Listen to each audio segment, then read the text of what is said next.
ವಿಶ್ವಕ್ಕೆ ಹಿಂದುತ್ವ ಸಾರಿದ ರಾಷ್ಟ್ರ ಭಾರತ ಎಂದು ಪುತ್ತೂರು ವಿವೇಕಾನಂದ ಪದವಿ ಪೂರ್ವ ಕಾಲೇಜು ಆಡಳಿತ ಮಂಡಳಿ ಅಧ್ಯಕ್ಷ ಪುತ್ತೂರು ರವೀಂದ್ರ ಹೆಮ್ಮೆ ವ್ಯಕ್ತಪಡಿಸಿದರು. ಪಟ್ಟಣದ ಬೇಳೂರು ಮಂಡಲ ವತಿಯಿಂದ ಏರ್ಪಡಿಸಿದ್ದ ಹಿಂದೂ ಸಂಗಮ ಕಾರ್ಯಕ್ರಮದ ಅತಿಥಿಯಾಗಿ ದಿಕ್ಸೂಚಿ ಭಾಷಣ ಮಾಡಿದರು. ಹಿಂದುತ್ವದ ಹರಿಕಾರ ಪ್ರತಿಪಾದಕ ಸ್ವಾಮಿ ವಿವೇಕಾನಂದರು ಅಂದು ಚಿಕಾಗೋ ನಗರದಲ್ಲಿ ನಡೆದ ಸರ್ವಧರ್ಮ ಸಮ್ಮೇಳನದಲ್ಲಿ ಭಾರತೀಯ ಸಂಸ್ಕೃತಿಯ ಬಗ್ಗೆ ಮಾತನಾಡಿ ಇಡೀ ವಿಶ್ವವೇ ಭಾರತದತ್ತ ತಿರುಗಿ ನೋಡುವಂತೆ ಮಾಡಿದರು. ಸನಾತನ ಹಿಂದೂ ಧರ್ಮ ಉಳಿದರೆ ಭಾರತ ಉಳಿಯುತ್ತದೆ ಎಂಬುದನ್ನು ಪ್ರತಿಯೊಬ್ಬರೂ ಅರಿತುಕೊಳ್ಳಬೇಕೆಂದರು.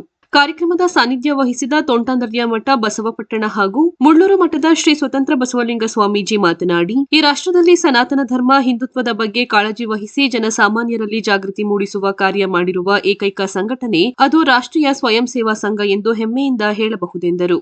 ಕಾರ್ಯಕ್ರಮದಲ್ಲಿ ಕಾಫಿ ಬೆಳೆಗಾರರಾದ ಗುರುಮಲ್ಲೇಶ ಅಧ್ಯಕ್ಷತೆ ವಹಿಸಿದ್ದರು. ಈ ವೇಳೆ ಆಟೋ ಚಾಲಕಿ ಪ್ರಮೀಳಾ, ಕಾರ್ಯಕ್ರಮ ಆಯೋಜನಾ ಸಮಿತಿ ತಾಲೂಕು ಗೌರವಾಧ್ಯಕ್ಷ ಸೀತಾರಾಮ್, ಅಧ್ಯಕ್ಷ ಸನ್ನತ್, ಮಂಡಲಾಧ್ಯಕ್ಷ ಚಂದ್ರು ವೇದಿಕೆಯಲ್ಲಿ ಉಪಸ್ಥಿತರಿದ್ದರು.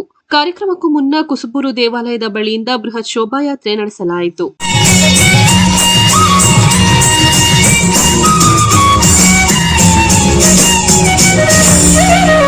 Monk of India Swami Vivekananda.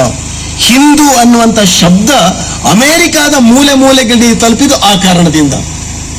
ಸ್ವಾಮಿ ವಿವೇಕಾನಂದರು ಹೇಳಿದ್ರು, ನಾನು ಹಿಂದೂ ಮಾಂಕ್, ಹಿಂದೂ ಸಂತ. ಹಾಗಾಗಿ ಅಮೆರಿಕಾದ ಮೂಲೆ ಮೂಲೆಗಳಿಗೆ ಹಿಂದೂ ಶಬ್ದವನ್ನು ತೆಗೆದುಕೊಂಡು ಹೋಗಿರುವುದರಲ್ಲಿ ಅತ್ಯಂತ ದೊಡ್ಡ ಪ್ರಮುಖ ಪಾತ್ರ ಅದು ಸ್ವಾಮಿ ವಿವೇಕಾನಂದರದ್ದು. ಸ್ವಾಮಿ ವಿವೇಕಾನಂದರು 4 ವರ್ಷಗಳ ಕಾಲ ಅಲ್ಲಿ ಓಡಾಟ ಮಾಡಿ ಬೇರೆ ಬೇರೆ ಕಡೆ ಭಾಷಣ ಮಾಡಿದ್ರು.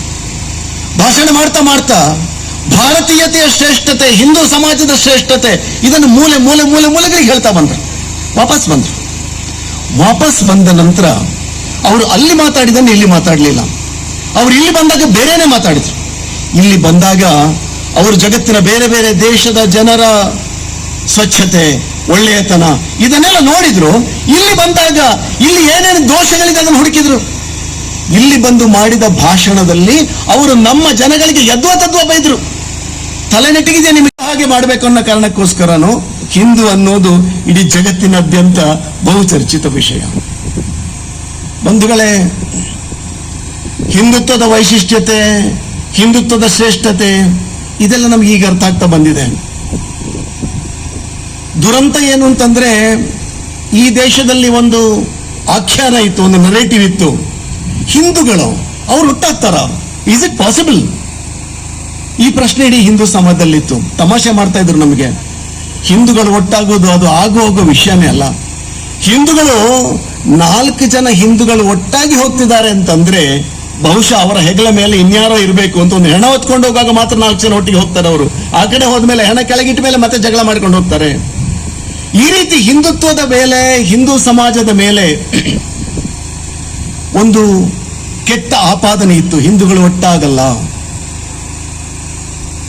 ಈ ದೇಶದ ಹಿಂದೂ ನಾಯಕರೊಬ್ಬರು ಹೇಳ್ತಾ ಇದ್ರು, 22 ಗಂಟೆಗಳ ಕಾಲ ಬಳಸ್ಕೊಳ್ಳಿ, 1-2 ಗಂಟೆಗಳ ಕಾಲ ಈ ದೇಶಕ್ಕಾಗಿ ಚಿಂತನೆ ಮಾಡುವಂತ, ಈ ದೇಶದ ರಕ್ಷಣೆಗಾಗಿ ಚಿಂತನೆ ಮಾಡುವಂತ, ಈ ದೇಶದ ಪರಂಪರೆಯ ಉಳಿವಿಗಾಗಿ ಚಿಂತನೆ ಮಾಡುವಂತ ಮನಸ್ಥಿತಿಯನ್ನ ನಾವು ಬೆಳೆಸ್ಕೊಳ್ಳಿಲ್ಲ ಅಂತಂದ್ರೆ, ತಾರುಣ್ಯದ ಹೊಸ್ತಿಲಲ್ಲಿದ್ರು ಭಗತ್ ಸಿಂಗ್, ರಾಜಗುರು, ಸುಖದೇವ್ 3 ಜನರನ್ನ ಬ್ರಿಟಿಷರು ಬಂಧನ ಮಾಡಿದ್ರು.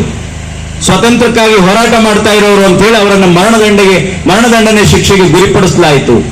ಮರಣದಂಡನೆಯ ದಿನ 3 ಜನರನ್ನು ಕೂಡ ಗಲ್ಲು ಶಿಕ್ಷೆಗೆ ಏರಿಸಬೇಕು ಅಂತ ಹೇಳಿ ಕರ್ಕೊಂಡು ಬಂದ್ರು. 3 ಜನರು ಮುಖದಲ್ಲೂ ಕೂಡ ನಾವು ಸದೃಢಗೊಳಿಸಬೇಕು. ಇದು ಕೂಡ ಒಂದು ನಾಗರಿಕ ಜವಾಬ್ದಾರಿ, ಇದು ಕೂಡ ಒಂದು ನಾಗರಿಕ ಶಿಷ್ಟಾಚಾರ, ಕುಟುಂಬ ಪ್ರಬೋಧನೆ ಮತ್ತು ನಾಗರಿಕ ಶಿಷ್ಟಾಚಾರ. ಇದೆಲ್ಲದರ ಜೊತೆಗೆ ಅವ್ರು ಹೇಳಿದ್ರಲ್ಲ, ಮತ ನೀವು ಯಾರಿಗಾದ್ರೂ ಹಾಕೊಳ್ಳಿ, ಇಲ್ಲಿ ರಾಜಕಾರಣಿಗಳು ಯಾರು ಬೇಕಾದ್ರೂ ಇರ್ಬೋದು, ರಾಜಕಾರಣ ನಾವು ಹೇಗೆ ಮಾಡಬೇಕು, ಇದು ರಾಜಕೀಯ ಒಂದು ಕಾರ್ಯಕ್ರಮ ಅಲ್ಲ. ಹೌದು, ನಾನು ಒಪ್ಕೊಳ್ತೇನೆ. ಬಹಳ ಜನ ನನ್ನನ್ನು ಹೇಳ್ತಿರ್ತಾರೆ, ಸ್ವಾಮಿಗಳು ಮಾತಾಡ್ಬೇಕಾದ್ರೆ ಪದೇ ಹಿಂದೂ ಧರ್ಮದ ಬಗ್ಗೆ, ಭಾರತದ ಬಗ್ಗೆ, ದೇಶದ ಬಗ್ಗೆ, ದೇಶ ಪ್ರೇಮದ ಬಗ್ಗೆ ಮಾತನಾಡ್ತಾರೆ. ಇವರು ಯಾವುದೋ ಒಂದು ಪಕ್ಷದ ಸ್ವಾಮಿಗಳು. ನಾನು ಯಾವ ಪಕ್ಷದ ಸ್ವಾಮಿನೂ ಅಲ್ಲ, ನನಗೆ ಯಾವ ಪಕ್ಷದ ಕಾರ್ಯಕರ್ತನೂ ಅಲ್ಲ.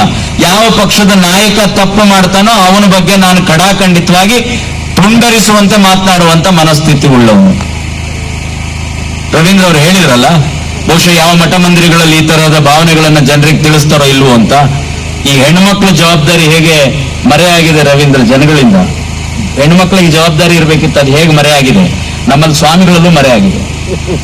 ನಮ್ಮ ಸ್ವಾಮಿಗಳಿಗೆಲ್ಲ ಯಾವ ಜವಾಬ್ದಾರಿ ಹೆಚ್ಚಾಗಿದೆ ಗೊತ್ತಾ? ಎಲ್ಲವನ್ನ ಬಿಟ್ಟು, ನಿಮ್ಮ ಜವಾಬ್ದಾರಿಗಳನ್ನ ಬಿಟ್ಟು 54 ಕೋಟಿ ಮತಗಳನ್ನು ಹಾಕಿದ್ರಲ್ಲ, ಅವನನ್ನು ಗೆಲ್ಲಿಸಿದ್ರಲ್ಲ, ಅದೇ ಉತ್ಸಾಹ, ಅದೇ ಉಲ್ಲಾಸ, ಅದೇ ಆಸಕ್ತಿ, ದೇಶ ಗೆಲ್ಲಿಸಬೇಕು, ರಾಜಕಾರಣಿಗಳಾಗಿರುವಂತವರು ಎಲೆಕ್ಷನ್ಗೆ ನಿಂತಾಗ ಒಳ್ಳೆ ರಾಜಕಾರಣಿಯನ್ನ ಆರಿಸಬೇಕು ಅನ್ನುವಂತ ಆಸಕ್ತಿ ನಮ್ಮಲ್ಲಿ ಯಾಕೆ ಬರ್ತಾ ಇಲ್ಲ? ದುರಾದೃಷ್ಟ ನೋಡಿ. ರಾಷ್ಟ್ರೀಯ ಸ್ವಯಂ ಸೇವಕ ಸಂಘದ ಕಾರ್ಯಕ್ರಮ ಅಲ್ಲ ಇದು. ರವೀಂದ್ರ ಅವರು ಹೇಳಿದ ಹಾಗೆ ಸಮಸ್ತ ಹಿಂದೂ ಬಾಂಧವರು ಸೇರ್ ಮಾಡ್ತಾ ಇರುವಂತ ಕಾರ್ಯಕ್ರಮ. ಹಿಂದೂ ಸಂಗಮ ಕಾರ್ಯಕ್ರಮಕ್ಕೆ ಆಯೋಜಕರು ಚಂದ್ರು ಇಲ್ಲೇ ಇದ್ದಾರೆ. ಶಾಲೆ ಗ್ರೌಂಡ್ ಅಲ್ಲಿ ಮಾಡಬೇಕು ಅಂತ ನೀವು ಪರ್ಮಿಷನ್ ಕೇಳಿದ್ರಿ ಅಲ್ವಾ? ಶಿಕ್ಷಣ ಇಲಾಖೆ ಪರ್ಮಿಷನ್ ಕೊಡ್ಲಿಲ್ಲ. ಯಾರಪ್ಪನ ಮನೆ ಆಸ್ತಿ ಶಿಕ್ಷಣ ಇಲಾಖೆ? ಯಾರಪ್ಪನ ಮನೆ ಆಸ್ತಿ ರೀ? ಶಾಲೆ ನಮ್ಮ